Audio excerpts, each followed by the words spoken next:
So hello বন্ধুরা, তোমরা কেমন আছো? আশা করি ভালো আছো। তো আজকে আমরা চলে এসেছি স্ট্রেঞ্জার পিভিটি 501 অ্যাম্প্লিফায়ারটা নিয়ে, যেটি এটা হচ্ছে খুব ভালো অ্যাম্প্লিফায়ার, খুব কমন অ্যাম্প্লিফায়ার, একটা 500 ওয়াটের, ভালো লোড নেয় এবং ভালোভাবে বাজায়।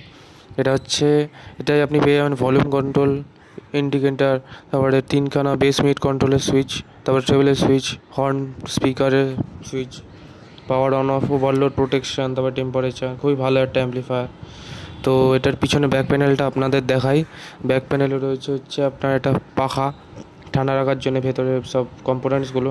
লাইন ইন আর লাইন আউটের কেবল, লাইন ইন মানে হচ্ছে আপনার ইনপুট যাবে, আর লাইন আউট মানে হচ্ছে আপনার অন্য অ্যাম্প্লিফায়ারের সাথে প্যাচ করতে পারবেন।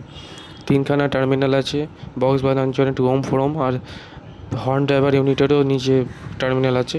সার্কিট ব্রেকার আছে, তার মানে ফিউজ আছে, যার মানে ওভারলোড করলে আপনার ওটা ফিউজটা কেটে যাবে, আপনাকে আবার লাগাতে হবে। তো এমনি কাটে না, অনেক ভালো অ্যাম্প্লিফায়ার, অনেক ভালো ওভারলোড নিয়ে বাজে। তো এটার প্রাইসটা চলুন জেনে নিন।